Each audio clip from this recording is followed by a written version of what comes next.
오늘 하나님께서 우리에게 주신 말씀 함께 보도록 하겠습니다. 오늘 하나님께서 우리에게 주신 말씀은요, 느헤미야 1장 1절부터 11절까지의 말씀입니다. 느헤미야 1장 1절부터 11절까지의 말씀, 저와 여러분이 한 절씩 교독하여 읽도록 하겠습니다. 제가 먼저 읽겠습니다.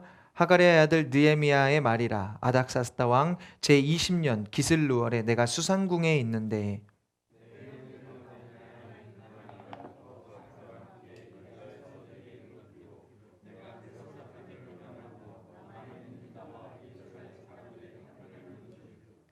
그들이 내게 이르되 사로잡힘을 면하고 남아있는 자들이 그 지방 거기에서 큰 환난을 당하고 능욕을 받으며 예루살렘 성은 허물어지고 성문들은 불탔다 하는지라.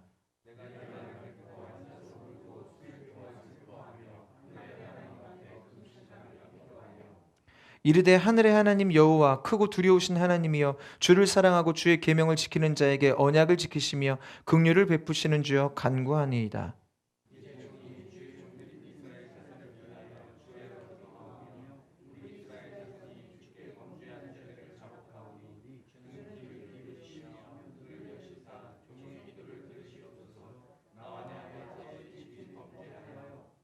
주를 향하여 크게 악을 행하여 주께서 주의 종 모세에게 명령하신 계명과 율례와 규례를 지키지 아니하였나이다.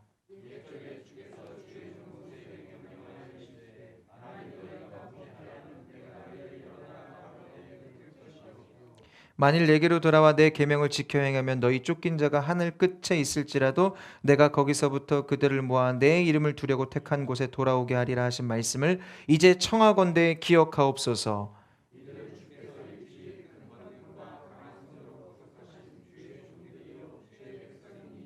함께 읽겠습니다.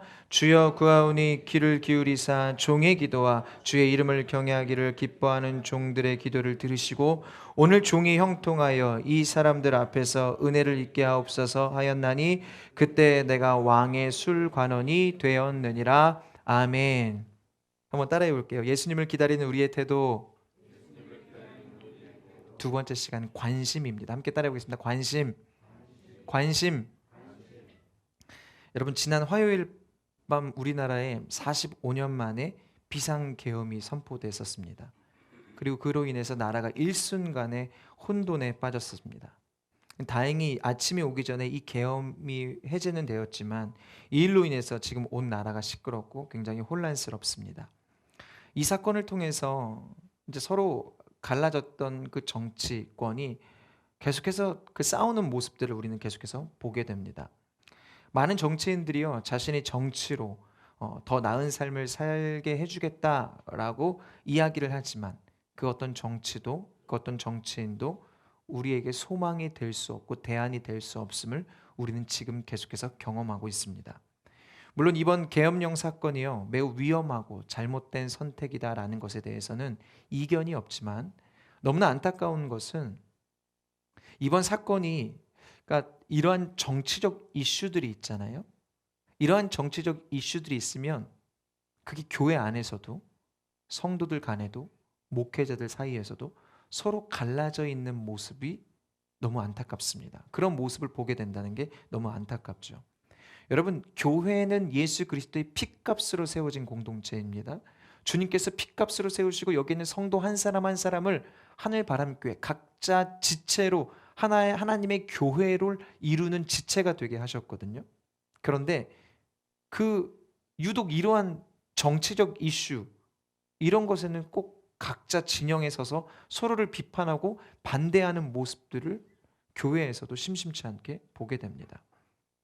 여러분, 이런 상황들을 보면서 우리 그리스도인들은 달라야 하지 않나라는 생각을 합니다. 여러분, 우리 그리스도인들은 달라야 하지 않을까요? 정치적 이슈든 그 어떤 이슈일지라도 우리 예수님보다 먼저일 수는 없잖아요. 결정적인 순간에 꼭 이런 결정적인 순간, 정말 믿음이 필요하고 정말 주님의 마음을 가지고 정말 이것을 바라봐야 하는 그때에 꼭 자신의 성향을 드러내고 예수님은 온데간데 없고 그렇게 우리의 믿음의 민낯을 보여주는 때가 바로 지금 이러한 때, 우리는 이때 우리의 신앙의 민낯을 보게 됩니다. 여러분, 저는 이번 사건을 보면서 참 마음이 아팠는데 느헤미야가 떠오르더라고요. 여러분, 느헤미야는 바벨론의 포로였는데 왕의 깊은 신뢰를 받은 이제 왕의 술 맡은 관원이었거든요. 그는 높은 관직에서 호의호식하면서 잘 먹고 잘 살 수 있었어요. 그런데 그는 나라와 민족의 아픈 소식을 듣고 어떻게 합니까? 모른 척하거나 외면한 것이 아니라 금식하며 눈물로 기도했던 사람이 느헤미야였습니다. 그리고 그는 기도한 후에 어떻게 합니까? 예루살렘 성으로 올라가서 무너진 성벽을 재건하는데, 그 재건하는 게 얼마나 쉽지 않은 여정이었거든요. 방해도 많았고 또 많은 여러 가지 어려움들도 있었지만, 그러나 계속해서 사람들을 독려해 가면서 끝까지 기도하여서 예루살렘 성벽을 52일 만에 재건하게 됩니다. 여러분, 근데 중요한 것은요, 우리가 주목해야 되는 것은 이 성벽 재건이 단순히 물리적인 성벽을 세우는 것에만 의미가 있지는 않습니다. 이 성벽이 재건됨으로 말미암아 이스라엘 백성들에게 중요한 것은 그들이 잃어버렸던 민족의 정체성이 다시 회복되어졌다라는 거예요. 그들의 무너졌던 영적인 회복이 그 안에 일어났다라는 거예요. 이게 중요한 거죠. 여러분, 저는 이 느헤미야의 모습을 보면서 이 시대 우리 그리스도인들의 역할을 보게 됩니다. 그렇지, 우리 그리스도인들이 해야 되는 일들이 바로 이런 일들이지. 느헤미야와 같이 이 땅에 무너진 영적인 정체성, 우리 그리스도인들이 그러한 정체성을 가지고 이 땅을 위해 믿음으로 기도하고 믿음으로 우리가 헌신하여서 이 땅에 있는 사람들로 하여금 그들을 신앙으로 이끌고 그들이 바르게 분별하고 그들을 믿음으로 세워가는 것, 그것이 바로 우리 그리스도인들이 해야 될 일이라는 것을 이 말씀을 통해 보게 되었습니다. 여러분, 이를 위해서 오늘 우리가 함께 느헤미야 말씀을 보려고 합니다. 지금 이 나라가 겪고 있는 어려움을 우리가 극복해야 되는데 어떻게 극복할 수 있어요? 사람이 대안이 안 되잖아요. 대통령이 탄핵되고 또 다른 사람이 누군가가 또 대통령이 된다고 해도 그 사람이 대안일 수가 없잖아요. 지금까지 역사는 반복했고 우리는 늘 실망했고, 여러분, 그러면 이러한 위기를 우리가 어떻게 기회 삼아서 영적인 회복을 이룰 수 있을까? 오늘 이 느헤미야 말씀을 통해 함께 나눠보려고 합니다. 여러분, 이 나라의 영적인 회복을 위해서 우리 그리스도인들이 어떻게 해야 되는가? 첫 번째, 먼저 우리는 이웃의 형편을 살펴야 합니다. 우리 함께 따라해 보겠습니다. 이웃의 형편을 살펴야 합니다. 2절 말씀 함께 읽어보겠습니다. 시작. 내 형제들 가운데 하나인 하나니가 두어 사람과 함께 유다에서 내게 이르렀기로 내가 그 사로잡힘을 면하고 남아있는 유다와 예루살렘 사람들의 형편을 물은즉. 느헤미야는 먼저 1차, 2차 포로 귀환으로 예루살렘에 올라갔던 우리 민족의 상황을 묻습니다. 지금 그들이 어떻게 살고 있는지, 그들의 상황은 어떻고 그들의 형편은 어떤지를 묻는 것입니다. 그때 그는 이스라엘 먼저 예루살렘으로 올라간 그 포로 귀환했던 그 사람들이 지금 아주 큰 어려움과 환란을 겪고 있다라는 이야기를 듣게 됩니다. 여러분, 우리는 그리스도인으로서 내 이웃의 형편에 관심을 가져야 합니다. 다시 한번요. 우리는 그리스도인으로서 내 이웃의 형편에 관심을 가져야 합니다. 그게 성경의 가르침이거든요. 그게 성경의 가르침이에요. 여러분, 이 성경 전체 내용을 한 문장으로 요약한다. 뭡니까? 하나님 사랑, 이웃 사랑입니다. 하나님 사랑, 이웃 사랑. 예수님도 뭐라고 말씀하셨습니까? 내 이웃을 내 몸과 같이 사랑하라. 여러분, 그게 바로 하나님의 속성이거든요. 하나님은 사랑이시라. 여러분, 사랑의 반대말이 무엇입니까? 무관심이죠. 사랑의 반대말은 무관심입니다. 다시 이야기해서 사랑하면 관심을 갖습니다. 여러분, 관심이 있으면 알고 싶어요. 질문해요. 밥은 먹고 다니니? 어떻게 지내니? 관심을 갖습니다. 그 형편에 관심을 갖게 됩니다. 여러분, 저희 부모님이요, 저한테 전화할 때마다 늘 인사처럼 물어보는 게 밥 잘 먹고 다니냐는 거예요. 누가 봐도 밥 잘 먹게 생기지 않았습니까? 잘 먹고 다니거든요. 근데 사랑이 하니까, 관심이 있으니까 그것에 대해서 늘 물어보시는 거예요. 여러분, 우리 그리스도인들이 내 이웃에게 관심을 가져야 합니다. 왜냐하면 하나님이 그것을 원하시고 또 내 이웃들 또한 하나님을 믿던 믿지 않던 그들도 하나님의 형상으로 지음받은 사람들이기 때문에 그렇습니다. 여러분, 우리가 하나님의 형상으로 지음받고 우리가 복음으로 예수 그리스도께 용납함을 받았잖아요. 그 용납함을 받은 우리들이 똑같이 내 이웃에게도 그러한 사랑의 삶으로, 복음적 삶으로 그들을 용납하며 나아갈 때 하나님은 그들 또한 복음적 삶을 살게 하시거든요. 그러한 삶의 시작이 바로 우리가 내 이웃에게 관심을 갖는 것부터 시작된다는 거예요. 내가 내 이웃에게 관심 갖지 않으면, 내 이웃의 형편에 관심이 없으면 아무런 일이 이루어지지 않습니다. 그런데 여기서 우리가 주의해야 되는 것은 이것이죠. 그 관심이 간섭이 되어서는 안 돼요. 그 관심이 간섭이 되어서는 안 돼요. 여러분, 언제 관심이 간섭이 됩니까? 내가 원하는 대로 그 사람을 좌지우지하려고 할 때 그 관심이 간섭이 됩니다. 그런 일이 어디에서 자주 이루어집니까? 가정에서 이루어지죠. 가정에서요. 내 남편을 내 뜻대로 바꾸고 싶은 거예요. 내 아내를 내 마음대로 조정하고 싶은 거예요. 내 자녀들을 내가 원하는 대로 키우고 싶은 거예요. 그러다 보니까 가정에서 관심이라는 이름으로 간섭을 합니다. 그런데 여러분, 우리가 경험해 봤잖아요. 내가 아무리 간섭한다고 해도 내 자녀가, 내 남편이, 내 아내가 변해요? 안 변해요? 안 변하죠. 안 변하니까 어때요? 서로 속이 상해요. 나도 속상하고 저 사람도 속상하고 함께 속이 상한 거예요. 우리가 경험해서 아는 것처럼 여러분, 간섭을 통해서는 절대 변하지 않습니다. 무엇을 통해 변화가 시작됩니까? 관심을 통해서, 사랑을 통해서 사람의 변화가 시작됩니다. 그러니까 여러분, 내가 먼저 변해야 돼요. 자녀들을 대할 때, 남편을 대할 때, 아내를 대할 때 내가 먼저 변해야 돼요. 내가 먼저 간섭이 아닌 관심을 가지고 사랑의 마음으로 그 사람을 대해야 돼요. 그럴 때 그곳에서부터 변화가 시작되거든요. 여러분, 느헤미야는 왕궁에서 살았어요. 어디에 살았다고요? 왕궁에서 살았어요. 좋은 곳에 살았어요. 그의 삶은 부족한 것이 없었습니다. 그러나 그는 자신의 삶의 풍족함에만 관심을 두지 않고 민족의 형편, 민족의 상황을 살폈습니다. 그리고 지금 그들이 어떻게 살아가고 있는지 사랑하기 때문에 관심을 가지고 질문하는 거예요. 여러분, 관심은 사랑이에요. 사랑할 때 관심을 가질 수 있고, 관심을 쏟아 부을 때 그곳에 변화가 시작돼요. 그곳에 역사가 일어나요. 1924년에 미국 시카고의 호손 공장이라는 곳에서 작업장 조명의 밝기와 생산성의 관계에 대한 실험이 진행됐습니다. 무슨 말이냐면, 이제 이 조명을 가지고 작업의 능률이 오르나 오르지 않나를 실험한 거예요.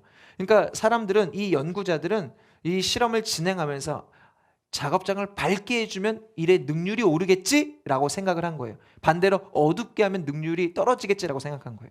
그런데 밝게 했더니 진짜로 능률이 올랐어요. 근데 어둡게 바꿨거든요. 어떻게 됐을까요? 또 능률이 오르는 거예요. 왜 그러지? 왜 계속 능률이 오르지? 그래서 여러 가지 환경을 바꿨거든요. 온도도 바꿔보고, 습도도 바꿔보고, 근무일도 바꿔보고, 다른 옵션들을 통해서 대체 왜 이 능률이 오를까를 조사를 합니다. 근데 계속해서 바꿔보는데 계속해서 능률이 계속 오르는 거예요. 그래서 이 연구원들이 왜 이렇게 갑자기 이 능률이 오를까를 파악해 보니까, 지금 이 직원들이요, 우리 회사에서 연구를 하고 있다라는 것을 알고 있잖아요. 그러니까 우리 공장에서 지금 저명한 사람들이, 이 연구하는 사람들이 우리 회사에 와서 이런 연구를 한다라는 것을 알고, 이들이 우리를 지금 관심 갖고 지켜보고 있다라는 것을 딱 알게 되니까 이들이 더욱 열심히 일하기 시작한 거예요. 여러분, 그것을 호손 효과라고 하거든요. 호손 효과, 호손 이펙트. 이 호손 공장에서 이런 사건을 발견해서, 그러니까 누군가로부터 관심을 받으니까 계속해서 능률이 오른다라는 거예요. 여러분, 우리의 삶도 그렇지 않습니까? 제가 설교하는데 여러분 관심 없어 봐요. 저 가요? 여러분이 관심 갖고 말씀을 잘 듣고 함께 소통할 때 우리가 말씀을 여러분도 잘 들을 수 있고 저도 더 잘 전하게 되는 것이거든요. 여러분, 관심은 사랑이에요. 함께 따라해 보겠습니다. 관심은 사랑입니다. 여러분, 사랑은 힘이 있어요. 사랑은 힘이 있어요. 능력이 있어요. 여러분, 저희가 내년부터 말씀 암송할 건데 가장 먼저 고린도전서 13장, 사랑장이라고 불리는 고린도전서 13장을 암송할 건데, 여러분, 거기에 정말 사랑이 얼마나 대단한지가 기록되어 있어요. 여러분, 정말 사랑 대단해요. 말씀 한번 읽어볼까요? 고린도전서 13장 7절 말씀 함께 읽겠습니다. 시작. 모든 것을 참으며 모든 것을 믿으며 모든 것을 바라며 모든 것을 견디느니라. 아멘. 여러분, 뭐가 모든 것을 견딥니까? 사랑은 모든 것을 참고 모든 것을 견디고 모든 것을 믿고 모든 것을 인내하는 게 바로 사랑이라는 거예요. 그만큼 사랑은 힘이 있고 능력이 있어요.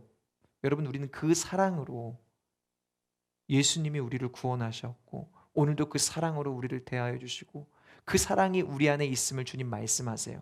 그리고 그 말씀을 통해서 그 사랑을 가지고, 그 받은 사랑을 가지고 내 이웃에게 관심을 가져야 한다, 주님은 말씀하십니다. 여러분, 우리는 그 받은 사랑을 가지고 내 이웃에게 관심을 갖고 나라와 민족에 관심을 가져야 합니다. 지금 우리나라가 어렵고 힘든 시기를 보내고 있잖아요. 혼란스러운 시기를 보내고 있잖아요. 왜 이 우리나라가 이렇게 어렵고 힘든 시기를 보내고 있는지 우리가 관심을 가져야 돼요. 내 이웃이 밥은 잘 먹고 다니는지, 그들의 형편이 어떠한지 관심을 가져야 돼요. 주님도 우리의 삶에 관심을 가지고 계시거든요. 우리의 삶의 형편이 어떤지, 우리의 삶의 상황이 어떤지, 어떤 어려움을 가지고, 어떤 고민을 가지고, 어떤 문제로 인해 불안해하고, 어떤 문제로 인해 두려워하는지, 무엇이 걱정인지 주님 다 알고 계시거든요. 관심 갖고 계시거든요. 주님이 그 일들을 풀어주기를 원하시고, 우리가 지고 있는 모든 어깨의 멍에들을 주님은 부러뜨리기를 원하시거든요. 그래서 그 일을 위해서 주님이 우리를 오늘 이 예배의 자리로 부르시고 기도의 자리로 저와 여러분을 부르시는 거예요. 그리고 이 예배를 통해서 말씀을 듣게 하시고 기도하게 하시고 하나님의 은혜를 경험하게 하시는 거예요. 여러분, 특별히 말씀을 듣는 가운데 여러분 말씀에 순종할 마음을 주실 때 그 마음의 순종, 믿음으로 반응하시기를 바랍니다. 그럴 때 우리가 믿음에 반응하여 그 말씀을 따라갈 때 우리의 삶 가운데 풀어지는 역사, 회복되어지는 역사, 하나님이 일하시는 역사들이 나타나기 시작하는 거예요.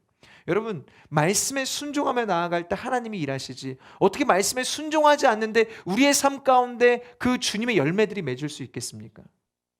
우리가 말씀을 믿고 순종하면 우리 주님이 일하시고 우리 안에 있는 모든 문제들을 풀어가시고 주님이 우리에게 관심 갖고 계시다니까요. 우리가 말씀에 순종하며 나아갈 때 그 주님이 그 말씀에 순종할 마음 주시고 우리가 믿음으로 순종하면 그 가운데 우리 안에 하나님의 역사들이 나타난다니까요. 여러분, 믿음으로 주님이 우리에게 마음 주실 때, 말씀하실 때 믿음으로 순종하여서 하나님이 회복해 하시는 놀라운 은혜를 저와 여러분이 경험하게 되시기를 축복합니다. 아멘. 두 번째로, 이 땅의 영적 회복을 위해서 느헤미야는 무엇을 했습니까? 뭐 했어요? 금식하며 기도했어요. 함께 따라해 보겠습니다. 금식하며 기도했습니다. 느헤미야는 지금 민족의 아픈 소식을 듣게 됐거든요. 그래서 그는 슬퍼하면서 하나님 앞에 금식하며 기도하고 있어요. 여기 느헤미야 1장 4절에서 5절입니다. 우리 4절 5절 함께 읽겠습니다. 시작. 내가 이 말을 듣고 앉아서 울고 수일 동안 슬퍼하며 하늘의 하나님 앞에 금식하며 기도하여 이르되 하늘의 하나님 여호와 크고 두려우신 하나님이여 주를 사랑하고 주의 계명을 지키는 자에게 언약을 지키시며 긍휼을 베푸시는 주여 간구하니이다. 아멘. 우리는 지금 눈앞에 보이는 이 나라의 현실을 보면서 보통 무엇을 합니까? 손가락질하고 비판하고 정죄합니다. 여러분, 그런데 물론 그럴 수 있어요. 근데 이거는 누구나 다 하는 거 아닙니까? 믿지 않는 사람들도 하고 어린아이들도 하고 남녀노소를 막론하고 지금 이 사태, 이 사건을 보고 다 손가락질해요. 근데 여러분, 우리 그리스도인들은 달라야 하지 않을까요? 그건 복음적 삶이 아니거든요. 그건 정죄하고 판단하는 율법적 삶이거든요. 여러분, 누가 정죄하고 판단하는 율법적 삶을 잘 살았습니까? 누가 그러한 삶을 잘 살았어요? 바리새인들. 바리새인들은 율법적으로 예수님도 정죄했어요. 예수님도 정죄받으셨다니까요. 바리새인들에게. 여러분, 요한복음 8장에 보면 간음하다가 현장에서 잡혀온 여인이 있습니다. 바리새인들이 이들을 끌고 오면서 예수님을 시험하기 위해서 지금 이 여인을 돌로 쳐 죽여야 되는데 어떻게 할까요? 라고 질문합니다. 그때 예수님이 뭐라고 말씀하십니까? 죄 없는 자가 먼저 돌로 쳐라. 죄 없는 자가 먼저 돌로 쳐라. 여러분, 사실 그 바리새인이나 이 현장에서 간음한 여인이나 똑같이 하나님 앞에서는 죄인 아닙니까? 정죄할 수 없는 사람들 아닙니까? 여러분, 하나님이 우리 인간을 보실 때 그렇다라는 거예요. 예수님과 함께한 저녁 식사라는 책에서 보면 하나님이 우리 인간을 보실 때 우리 인간들끼리는 서로를 비교하고 이 사람은 선한 사람이야, 이 사람은 악한 사람이야 라고 이야기하지만 하나님이 우리를 보실 땐 이 사람 저 사람 별반 다르지 않다는 거예요. 여러분, 높은 빌딩에서 예를 들어서 지금 저는 이제 가장 높은 빌딩 63 빌딩이에요.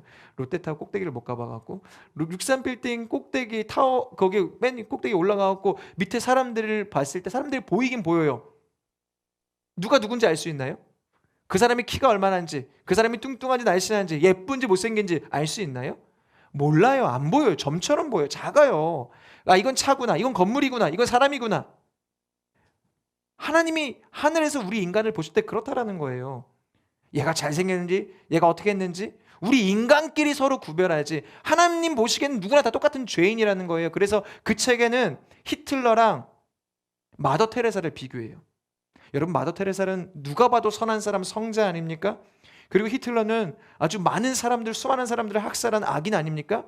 그런데 하나님 보시기에 우리 인간끼리는 히틀러는 지옥이고 마더 테레사는 천국 얘기할 수 있죠. 근데 여러분, 하나님 보시기엔 다 똑같은 죄인, 다 예수 그리스도가 필요한, 예수님의 긍휼이 필요한, 십자가 은혜가 필요한 사람들이라는 거예요. 하나님 보실 땐 그렇게 보시는 거죠. 우리가 십자가를 믿고 있는가, 십자가를 믿고 있지 않은가, 예수님을 믿는가, 예수님을 믿지 않는가. 그것이 하나님이 우리를 보시는 기준이라는 거예요. 그러니까 우리끼리 이 사람은 착하네, 이 사람은 선하네, 이거 이야기할 거 없다는 거예요. 서로 정죄할 수 있는 처지가 못 된다는 거예요. 예수님이 가늠하다 잡혀온 여인에게 이렇게 말씀하십니다. 우리 요한복음 8장 11절 하반절 함께 읽어볼게요. 시작. 나도 너를 정죄하지 아니하노니 가서 다시는 죄를 범하지 말라 하시니라. 여러분, 이게 바로 예수님이 보여주시고 가르쳐주시는 복음적 삶인 거예요. 용납하고 받아주고 사랑하고 품어주고 정죄하고 잘해서 잘못해서 판단해하고 그렇게 편 가르는 것이 아니라, 여러분, 그런데 우리는 그러한 용납을 받았음에도 불구하고 우리는 용납하지 못해요. 정죄하기 바빠요. 그런데 오늘 느헤미야는 어떻습니까? 민족의 아픔, 어려움을 보고 그는 슬퍼하며 금식했다는 거예요. 아니, 지금 느헤미야는 잘 먹고 잘 산다니까요. 아니, 왜 이 사람들은 가서 열심히 안 했어? 왜 거기에서 그런 어려움에 왜 자꾸 무너지는 거야? 판단하지 않았다니까요. 그는 금식하며 슬퍼하며 금식했어요. 여러분, 그렇게 슬퍼하며 금식할 때에 그때 하나님의 역사가 시작돼요. 우리 그리스도인들은요, 다른 사람들의 아픔과 어려운 현실을 보고 함께 울고 그것에 대해서 공감할 수 있어야 돼요. 그게 관심이거든요. 그게 사랑이거든요. 거기에서부터 변화가 시작되거든요. 여러분, 관심은 반드시 행동으로 이어집니다. 소유냐 존재냐를 쓴 에리 프롬, 심리학자 에리 프롬이 이런 이야기 했어요. 꽃을 사랑한다고 말하면서 꽃에 물을 주는 것을 잊어버린 여자를 본다면 우리는 그녀가 꽃을 사랑한다고 믿지 않을 것이다. 사랑은 사랑하고 있는 자의 생명과 성장에 대한 적극적 관심이다. 여러분, 제가 이번 사건이 딱 터지고 난 이후에 딱 처음에 드는 마음이 기도해야 되겠다는 마음이었고요. 두 번째 마음은 제 자신을 돌아보게 되더라고요. 나라와 민족을 위해 기도하지 못하고 정치 지도자들, 그 위정자들을 위해 기도하지 못한 저의 모습을 보게 하시더라고요. 제가 참 이 나라의 민족 사랑한다고 이야기하면서 다음 세대들 이야기하면서 다음 세대들이 잘 그들을 키우려면 그런 환경이 만들어져야 되는데, 그러면 정치 지도자들이 하나님을 경외하고 정치를 잘해야 될 거 아닙니까? 그들이 무슨 수로 하나님을 경외하고 무슨 수로 정치를 잘합니까? 우리가 기도해야 되거든요. 제가 기도했어야 되는데 기도하지 못한 것을 하나님 보게 하시더라고요. 제가 너무나 안일하게 나만 생각했구나. 하나님은 내 이웃에 관심을 갖기를 원하고 이 나라의 민족을 위해 기도하기를 원하는데 나는 기도하지 못하고 그냥 나의 바운더리만 챙기고 그것만 바라봤구나. 하나님 그것을 생각하게 하시고 그것을 회개하게 하시더라고요. 여러분, 나라와 민족을 생각하는 것, 그건 너무나 당연한 일이죠. 이 나라가 없다면 우리도 없는 거죠. 그것은 남의 일이 아니라 우리의 일인 것이죠. 우리가 그들을 위해 기도하지 못한 우리의 모습들, 또 저의 모습을 우리가 함께 느헤미야처럼 회개해야 합니다. 나는 잘못 없는데 무슨 회개야 라고 생각하실 수 있는 분이 있어요. 여러분, 그런데 예수 그리스도 주님을 믿는 사람들은 책임이 있어요. 무슨 책임인가요? 예수 믿는 책임. 우리가 이 땅의 대표예요. 우리가 하나님께 회개하지 않으면 누가 회개합니까? 그들은 예수님을 믿지 않는데. 우리가 정치 지도자들을 위해서 기도하지 않으면 누가 그들을 위해 기도합니까? 그들이 하나님을 경외하고 정말 하나님의 주권이 이 땅 가운데 임하도록 정치를 해야 되는데 우리가 기도하지 않으니까 그들이 어떻게 하나님을 경외할 수 있겠습니까? 우리가 기도로 돕고 우리가 계속해서 이 나라, 이 민족 가운데 하나님이 일하시도록 하나님 역사하시도록 기도했어야 되는데 기도하지 못한 거예요. 오늘 느헤미야의 모습을 보십시오. 느헤미야 1장 6절에서 7절입니다. 같이 한번 읽어보겠습니다. 시작. 이제 종이 주의 종들인 이스라엘 자손을 위하여 주야로 기도하오며 자복하오니 눈을 여시사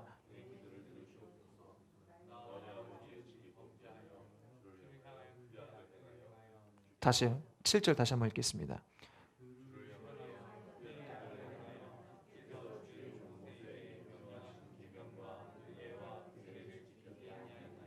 아멘.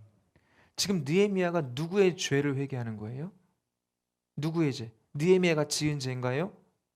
자신이 지은 죄가 아니에요. 자신의 민족이 지은 죄, 자신의 조상들이 지은 죄악을 회개합니다.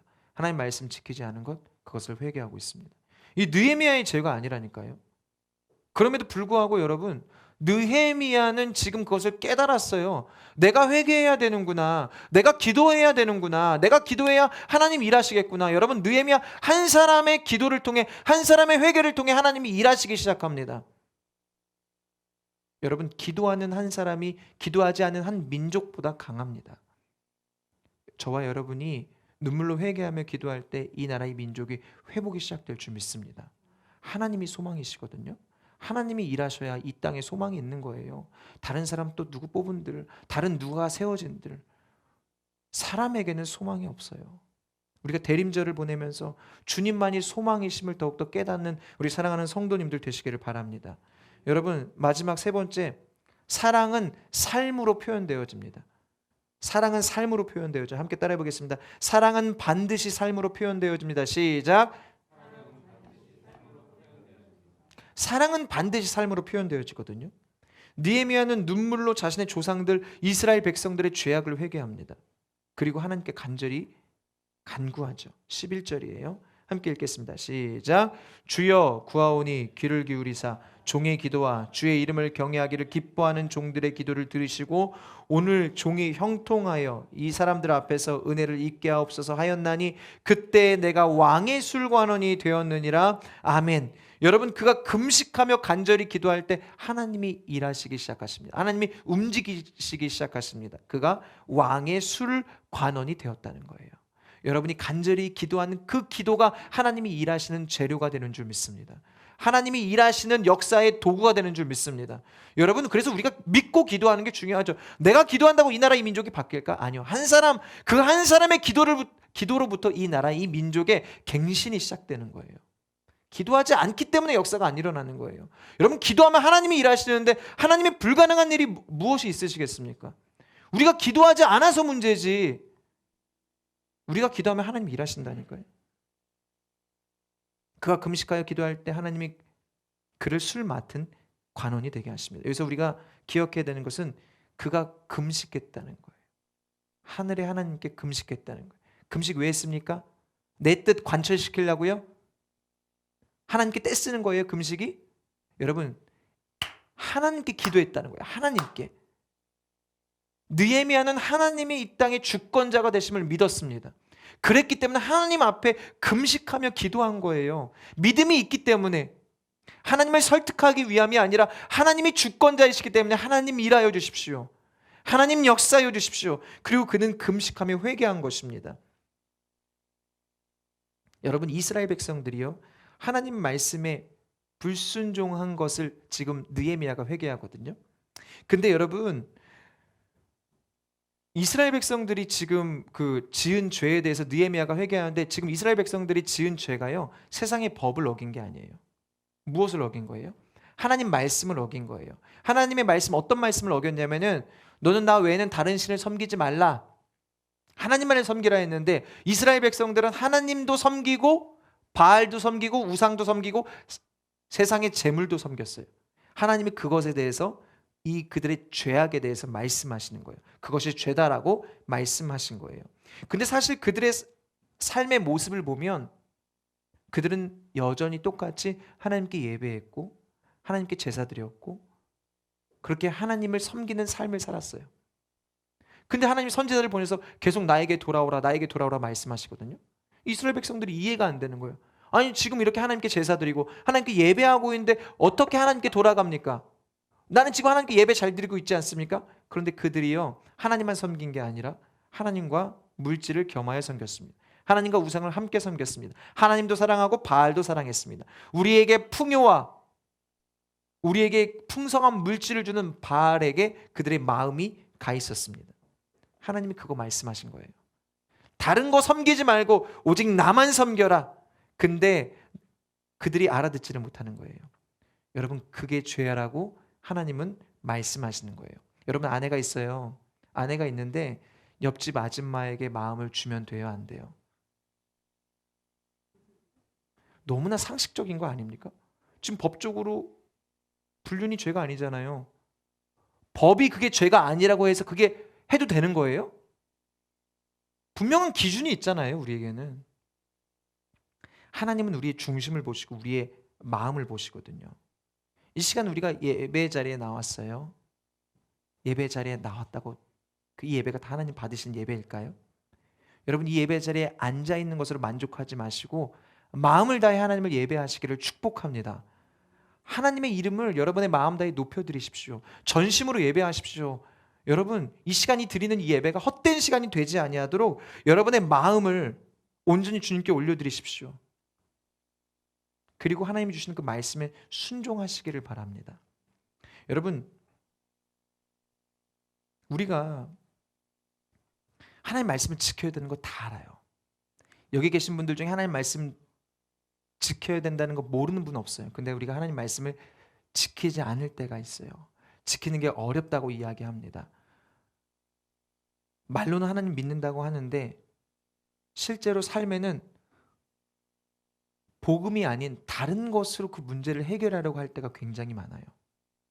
말씀대로 살면 되는데 말씀대로 살지 않고 말씀대로 사는 거 어렵다고 이야기하면서 그 자신이 가지고 있던 죄악을 버리지 않아요. 여러분 말씀대로 사는 거 어려워요? 안 어려워요? 어렵죠. 근데 어렵다고 해서 그 말씀대로 사는 삶을 포기해야 돼요? 포기하지 말아야 돼요? 포기하지 말아야죠. 여러분 우리는 좋아하면 다 합니다. 사랑하면 다 합니다. 사람은 사랑하면 돈과 시간을 드립니다. 돈과 시간 우리 인간에게 가장 중요한 거거든요. 사랑하잖아요. 무엇인가에 꽂히잖아요. 무조건 합니다. 내가 시간이 없어도 내가 돈이 없어도 어떻게든 끌어다가 그것을 합니다. 그게 사랑의 마음이거든요. 사람의 마음이거든요. 하나님을 향한 하나님 말씀을 향한 우리의 마음이 있다면 우리가 어찌 하나님 말씀을 힘들다고 그것을 포기해버릴 수 있겠습니까? 어떻게 그것을 내버릴 수 있겠습니까? 결국 우리가 하나님 말씀에 대한 우리의 마음의 태도, 마음이 없는 거예요. 사랑하면 다 하는데 하나님이 사랑한다고 말은 하는데 실제로 우리의 삶에는 그런 열매들이 없는 거예요. 그러니까 굉장히 무능력하고 이러한 시대 속에서 우리가 하나님의 마음을 가지고 이 땅을 향해 기도하는 것이 아니라 오히려 정죄하고 판단하고 무엇이 하나님이 원하시는 길인지 분별하지도 않고 무엇이 정말 하나님이 원하시는 길인가? 이때 하나님의 마음은 어떨까? 헤아리지 않아요. 그냥 내 색깔 드러내면서 여전히 상대방 비판하고 비난하고 그래놓고선 교회 와서 예배드리고 하나님 뭐가 어때서요? 저 예배드리는데요. 하나님이 진짜 원하시는 것은 우리의 마음이라니까요. 우리의 마음이 하나님께 드려지는 걸 원한다니까요. 물질과 하나님을 겸하여 섬길 수 없어요. 세상과 하나님을 겸하여 섬길 수 없어요. 하나님 그거 말씀하시는 거예요. 그것이 지금 이스라엘의 죄악이다라고 우리 가운데 말씀하시는 거예요. 여러분 우리끼리 서로 잘한다고 권사님 수고하셨어요. 집사님 너무 잘하고 계세요. 우리끼리 잘한다고 해서 그게 진짜 잘하는 건가요? 하나님이 인정하셔야 잘하는 거 아닙니까? 우리의 삶에 신앙적인 갱신은 하나도 없는데 무슨 우리끼리 서로 잘한다고 판단하면서 수고했다고 이야기하고 하나님이 인정하셔야 되는 거 아니에요? 하나님 받으셔야 되는 거 아니에요? 우리의 삶에는 그런 신앙적인 어떤 갱신이 하나도 없어요. 왜 우리의 삶에 나아지는 것이 그렇게 하나도 없이. 그러니까 이 땅 가운데 우리 그리스도인들이요, 무시당하고 세상에서 능력이 없는 거예요. 거룩을 지키지 못하는 거예요. 마음이 없거든요, 하나님께. 그러한 사람들을, 그러한 자들의 죄를 누가 회개했다고요? 지금 느헤미야가 회개했다고요. 우리가 함께 그러한 모습들을 회개해야 될 사람들이 오히려 회개하지 않고 그러한 삶을 살아가고 있어요. 여러분, 사랑하면 반드시 삶으로 표현되어져요. 저는 저와 여러분이 입술로만이 아니라 저와 여러분의 삶을 통하여 하나님을 사랑하게 되시기를 축복합니다. 여러분의 삶을 통하여 하나님을 사랑해야 돼요. 그 사랑은 반드시 표현되어집니다. 여러분, 대하소설 객주를 쓴 김주영 작가가 그 객주에 아주 유명한 이야기 했습니다. 자기 변호나 위장술에 탁월한 수완이 좋은 사람일지라도 숨길 수 없는 세 가지가 있다. 가난과 재채기와 사랑이다. 여러분, 주님을 사랑하는 저와 여러분의 삶을 통해서 주님의 사랑이 드러나기를 축복합니다.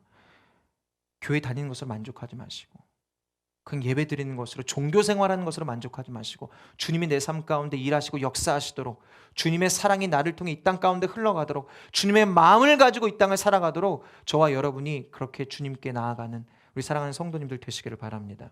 여러분, 마지막으로 이 사진 함께 보여드리고 말씀 마무리하려고 하는데요. 이 사진은 2021년 1월 18일이었던 것 같아요.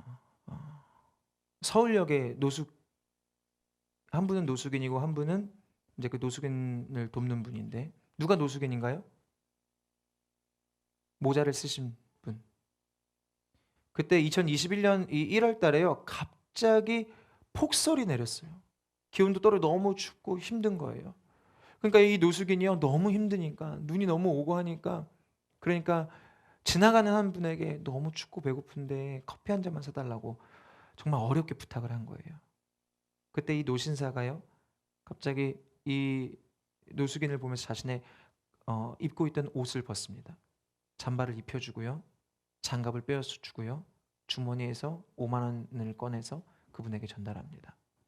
근데 여러분, 참 제 마음을 울린 사진이 이 사진이에요. 따뜻하게 안아주시더라고요. 예.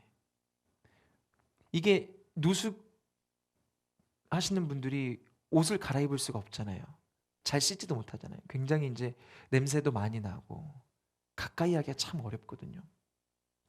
근데 이분의 모습을 보면서 이분의 종교와 상관없이 우리 그리스도인들이 지향해야 될 모습, 아마 예수님께서 이 땅 가운데 오셨다면 이런 모습을 우리 가운데 보여주시지 않았을까.